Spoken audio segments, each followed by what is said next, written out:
Il faut dire que le changement, soit nous sommes assez intelligents et on l'amorce, soit la nature mettra les limites. Ça, de toute façon, si vous voulez, c'est un absolu. La nature mettra les limites. Et elle met déjà les limites. Parce que quand vous avez une mauvaise nourriture, que cette nourriture produit des pathologies, que les pathologies, ça veut dire que déjà, il y a une expression, disons, de la protestation de la nature en nous-mêmes. L'autre ambiguïté dans laquelle nous sommes, c'est que nous disons la nature est nous.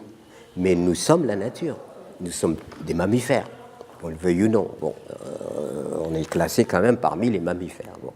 Donc dans notre réalité, la nature s'exprime, elle fabrique la fourmi, l'éléphant, elle fabrique la girafe, elle fabrique le singe, etc. Et elle fabrique l'être humain. Nous ne sommes quand même pas clonés, venus d'ailleurs, donc nous sommes bien de la nature. Nous mangeons, nous déféquons, nous faisons pipi, nous sommes complètement assimilés à n'importe quel autre mammifère. Bon.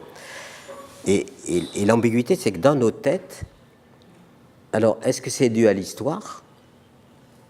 J'ai un petit contentieux avec la Bible, qui a placé l'être humain au-dessus de tout. Mais qui a placé l'être humain ? C'est l'être humain qui s'est placé lui-même au-dessus de tout. Ce n'est pas un vote des girafes ou des éléphants qui ont dit l'être humain c'est le supérieur. Il s'est autoproclamé en quelque sorte comme étant le supérieur. C'est lui qui s'est autoproclamé. Et à partir de là, on est parti sur une vision soumettre la nature, subordonner les créatures, être dominer tout ça et être le prince en quelque sorte de tout ça. Et là, l'erreur a été fatale.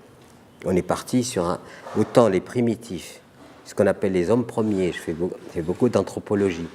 On ne trouve dans aucun système anthropologique qu'on en appelle primitif ou homme premier qui dit la nature nous appartient.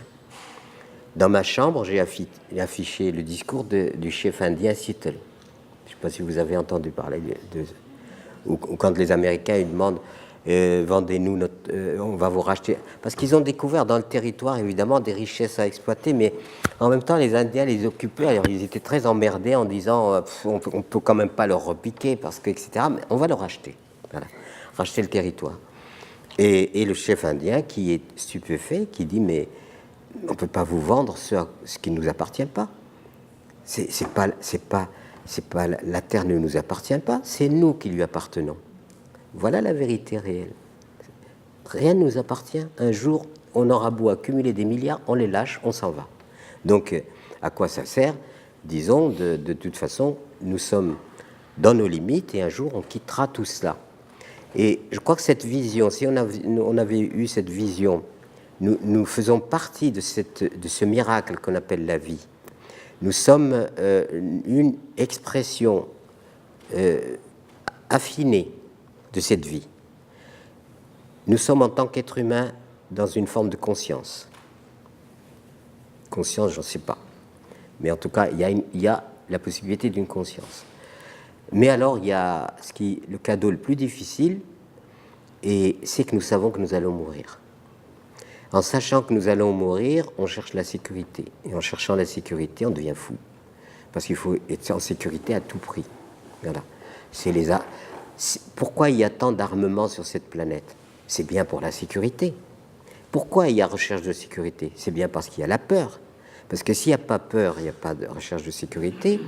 Et il n'y aurait pas prolifération des armements où aujourd'hui on a de quoi détruire, paraît-il, je ne sais pas combien de planètes. Pourquoi ne pas avoir de quoi détruire une et puis s'arrêter là ?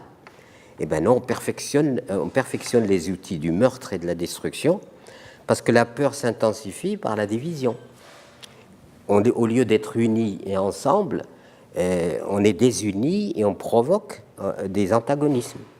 Ces antagonismes mettent en place, disons, des réactions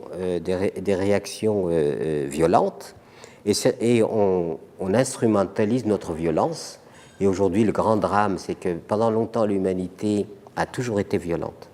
D'ailleurs, moi, quand j'étais à l'école, on ne nous apprenait que des batailles. Je ne sais pas si vous vous souvenez, c'était tout le temps des batailles. Je dis, mais les gens, ils passaient leur temps à se taper dessus. À quel moment ils ont le temps de vivre, quoi ? C'était les batailles. Les uns ont vaincu les autres. Vous voyez l'obsession.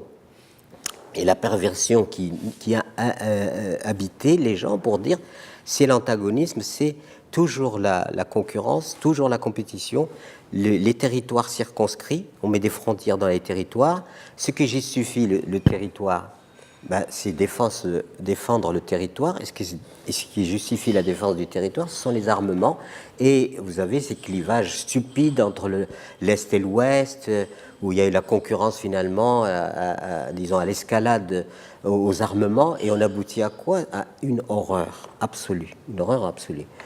Ce qui veut dire que, moi souvent je dis, si des extraterrestres nous étudient, ils diraient, ils sont surdoués, mais ils sont crétins.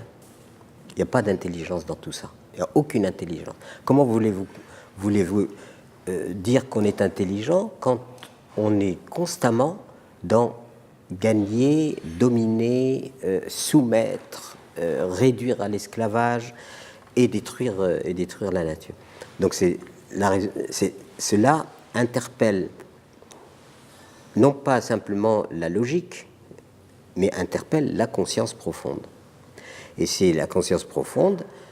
Aujourd'hui, moi, je pense, déjà en 2002, quand on m'a demandé de me présenter aux élections présidentielles, notre slogan, c'était « Appel à l'insurrection des consciences ».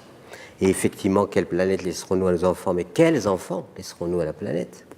Parce qu'il faut bien que le genre humain s'harmonise en quelque sorte avec la réalité à laquelle il doit la vie. Voyez, donc si on n'aboutit pas à tout cela, à dire, bon, la perspective, comme disait Teilhard de Chardin, c'est-à-dire arriver à une espèce de halo de conscience de l'humanité qui sort de son inconscience, qui prend conscience de son inconscience et qui aboutit à dire, mais l'humanité est une et indivisible. Et si nous ne construisons pas une convivialité planétaire, c'est-à-dire l'entente des humains entre eux, se reconnaissant comme étant de la même espèce, même si les apparences sont variables, nous sommes de la même espèce, le seul projet que peut avoir l'humanité aujourd'hui, qui l'honorerait et qui lui permettrait de survivre et donc de se pérenniser, c'est de mettre en perspective l'unité de l'humanité, de mettre en perspective le rassemblement des consciences. Et aujourd'hui, heureusement, dans la société civile, moi, ce qui m'enchante, c'est que je trouve qu'il y a beaucoup d'initiatives et qu'il y a des aspirations qui sont de plus en plus communes au cœur, disons, de la crise, de ce qu'on appelle la crise. Il y a une prolifération d'un imaginaire nouveau. C'est quoi l'imaginaire nouveau? Ben, je veux manger bio.